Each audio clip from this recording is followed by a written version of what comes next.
असं आहे की दिंडोरी लोकसभा मतदारसंघ हा शेड्यूल ट्राईबसाठी राखीव मतदारसंघ आहे। या मतदारसंघामधून पाठीमागच्या वेळेस निवडून गेलेल्या भारतीताई पवार या केंद्रीय राज्यमंत्री राहिलेल्या आहेत। या केंद्रीय मंत्र्याच्या घरात तुमच्यासाठी ब्रेकिंग न्यूज देतो, 108चा ठेका त्यांच्या घरात आहे आणि त्या आज 108ची काय हालत करून ठेवली आहे।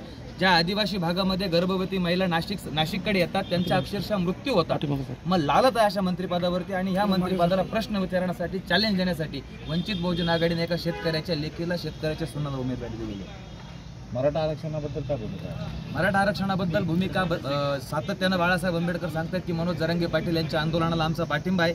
मनोज जरांगे पाटलांनाही काही लीगल ॲडवाइसची गरज आहे, ती गरज आम्ही भागवणार आहोत, आम्ही देणार आहोत। आणि मनोज जरांगे पाटलांच्या पहिल्यापासून जो आंदोलनाला पाठिंबा बाळासाहेबांनी दिलाय, तर जरांगे पाटलांनी सुद्धा बाळासाहेबांना पाठिंबा दिलाय, अकोल्यामधून निवडून यायला सांगितलंय आणि जरांगे पाटील स्वतः बोलले महाविकास आघाडीलाही पाडा, महायुतीलाही पाडा। आता जनतेला कळायला पाहिजे महायुती संपली, महाआघाडी संपली, राहिली एकच पर्याय महाराष्ट्रात, ती म्हणजे वंचित बहुजन आघाडी। हा पर्याय जनता स्वीकारणार आहे। वगैरे भारती पवार सारखे मातब्बर उमेदवार समोर आहेत, आपण त्यांना टॅकल कसं करणार, फाईट कसं करणार? सगळ्यात महत्त्वाचा प्रश्न असा आहे की तुमच्याच मीडियाची मी धन्यवाद मानल की भगरे सरांची रॅली झाली आणि दुसऱ्या दिवशी मीडियावरती भाडोत्री लोकांची व्हिडिओ व्हायरल झाली।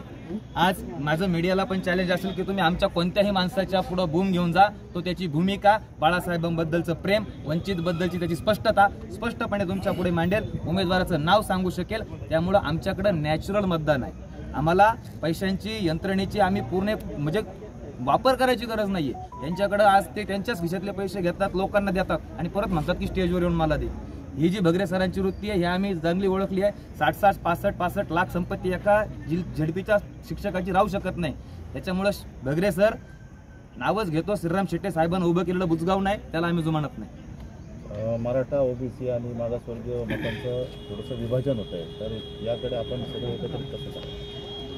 विषय असा आहे की प्रस्थापितांना शेड्यूल ट्राईब मतदारसंघामध्ये जो हस्तक्षेप करायचा असतो, प्रस्थापित राजकारणात त्यांचे गड राखायचे असतात।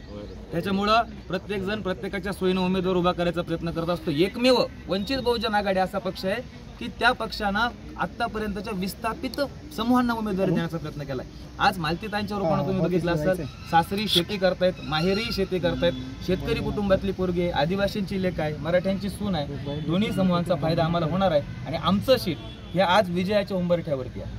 वंचित बहुजन आघाडीचा बाळासाहेब आंबेडकर तुम आगे बढ़ो।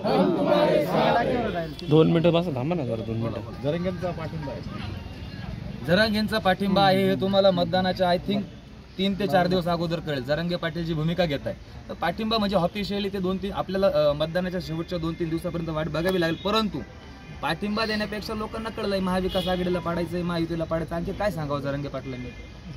प्रकाश आंबेडकर जरांगे पाटलांच्या एकंदरीत सभा किती?